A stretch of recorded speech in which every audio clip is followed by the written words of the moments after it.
समस्या इसलिए है कि इलेक्शन टाइम में इस तरीके की चीजें करी जाती हैं, बहुत सी ड्रामे के लिए करी जाती हैं, दिखावे के लिए की जाती हैं और इम्पैक्ट डालने के लिए करी जाती हैं। मुझे लगता है ये जो यादव सम्मेलन बीजेपी कर रही है वो दिखाने के लिए ज्यादा है, और दिखाने के लिए कि साहब हमारे पास यादव भी हैं, क्योंकि उनकी इससे जाहिर ये होता है, मुझे तो ये लगता है इससे ये जाहिर हो रहा है कि बीजेपी में काफी खलबली है, अंदर अंदर जो है वो परेशान है। वरना ऐसी इसकी कोई जरूरत नहीं। अगर आप और इतने कॉन्फिडेंट हैं कि आप कह रहे हैं हमारी 350 सीटें आएंगी, तो आपको ये ड्रामा करने की क्या जरूरत है कि यादव सम्मेलन? सबको मालूम है कि ठीक है, थोड़ा बहुत यादव वोट बीजेपी को मिलता है, हमेशा से मिलता, हमेशा मिलता था। हर कोई भी ऐसी जाति नहीं होती जिसका पूरा एन ब्लॉक वोट किसी एक को मिल जाए, तो वो छोटा मोटा तो जाता ही है। तो उसके लिए ये दिखाना कि हम तो बड़े बड़ा भारी सम्मेलन कर रहे हैं और सब हमारे साथ यादव भी, ये खाली एक वो बिल्ड करना है, परसेप्शन, फॉल्स परसेप्शन बिल्ड करने का प्रयास है। तो जो जिससे मुझे नहीं लगता कि बहुत कारगर होगा, और मेन पर्पस इसका खाली दिखाना है।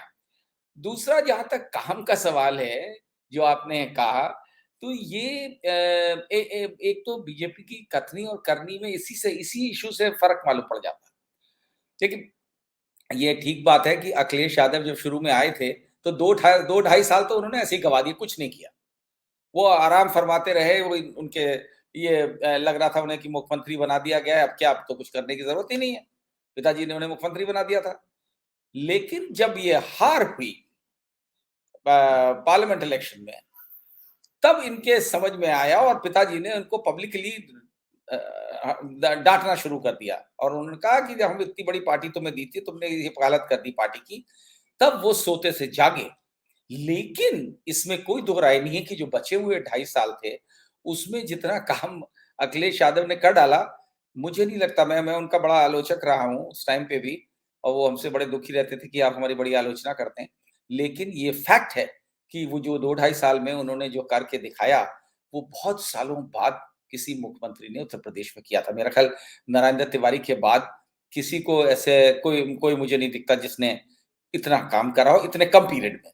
उसमें देखिए सबसे महत्वपूर्ण था, इन्होंने मेट्रो खड़ी कर दी 25 महीने में। 8 किलोमीटर का जो फर्स्ट स्ट्रेच था मेट्रो का, वो फ्रॉम स्क्रैच स्टार्ट हुआ और 25 महीने में मेट्रो खड़ी हो गई। लेकिन केंद्रीय सरकार ने, मोदी की सरकार ने उसकी फाइनल परमिशन विदहोल्ड कर ली, और वो तभी दी गई, उसमें कोई वजह नहीं थी रोकने की, ट्रायल रन हो चुके थे सब। वो खाली इसलिए रोके रखे थे, जब उनकी सरकार आ गई तब उन्होंने परमिशन दे दी। उसमें बिल्ला लग गया, वो इनॉग्रेशन हो चुका था, फिर सेकंड टाइम इनॉग्रेशन हुआ योगी आदित्यनाथ का। मैं इसलिए बोल रहा हूँ क्योंकि कई ऐसे काम करे हैं जिन पे बिल्ला उन्होंने अपना लगाया है।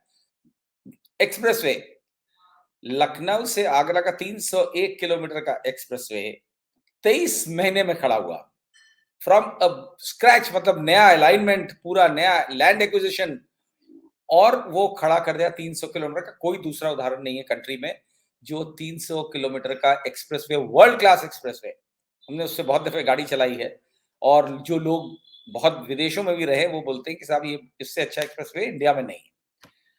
वो खड़ा करा, उस पे को भी अपने अचीवमेंट्स में दिखाते हैं योगी आदित्यनाथ की, हमने एक्सप्रेसवे बनाए। जो उन्होंने, उनके 5 एक्सप्रेसवेज हैं जो लिस्ट में दिखाए जाते हैं, उनमें से कोई भी अभी रेडी नहीं है 56 महीने में। वो 23 महीने और ये 56 महीने में कोई भी रेडी नहीं है। एक पूर्वांचल एक्सप्रेसवे को बड़ी होड़ लगी हुई है कि इलेक्शन से पहले इनॉग्रेट कर दे, लेकिन उसमें ये हकीकत ये है कि आज की डेट में भी अगर आप उसमें चढ़ें उस एक्सप्रेसवे पे, तो सिर्फ बलिया में उतर सकते हैं, रास्ते में लेफ्ट एंड राइट उनके जो जो लिंक्स हैं वो एक भी नहीं कंप्लीट। तो ये फर्क दिखलाता है। बुंदेलखंड एक्सप्रेसवे में अभी काफी काम बाकी है, 25% काम बाकी है। तो ये दिखला देना, जो मैं कह रहा था कथनी करनी में फर्क है, डिस्प्ले कर जी देना, लिस्ट लंबी लगा देना कि हमने ये बना दिया। उनकी बहुत लंबी लिस्ट है, उसमें कई चीजें इंक्लूडेड है। उसमें आपका ये जो क्रिकेट स्टेडियम है उसको नहीं दिखला पाए कि अपने अचीवमेंट, लेकिन दिखलाते हैं कि साहब हमारे पास क्रिकेट स्टेडियम है। वो पीपीपी मॉडल में, वो भी रिकॉर्ड टाइम में 350 करोड़ का वो बनाया गया है cricket stadium, international class stadium, cricket stadium है। ये तो 3 चीजें बड़ी थी। उसके अलावा जो जो योगी आदित्यनाथ भी क्लेम करते हैं, एक और बड़ी इंपॉर्टेंट चीज है, जो इमरजेंसी नंबर 100 था, उसको इन्होंने तमाम चीजें दिखला करके कि इंटरनेशनल नंबर 11, उसको 112 दिखला दिया और कहते हैं हमने बनाया। महिला महिला हेल्पलाइन थी, विमेन्स हेल्पलाइन 1090, उसको भी कहते हैं हमने बनाई, महिला शक्ति मिशन के नाम पे। तो ये तो बड़ा आसान है कि भाई आप अपना किसी का भी हो, अपना बिल्ला लगा दो, कहता हमने किया।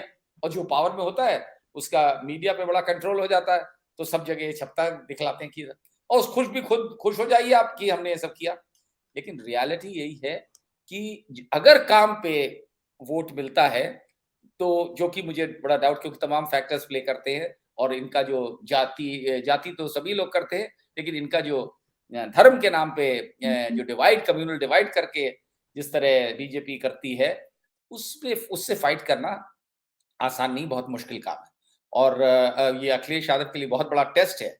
और आप हमसे जुड़े रहने के लिए सब्सक्राइब करें YouTube पर, फॉलो करें Twitter पर और लाइक करें Facebook पर। और ज्यादा जानकारी के लिए आपको टाइप करना होगा सिर्फ न्यूज़ नशा।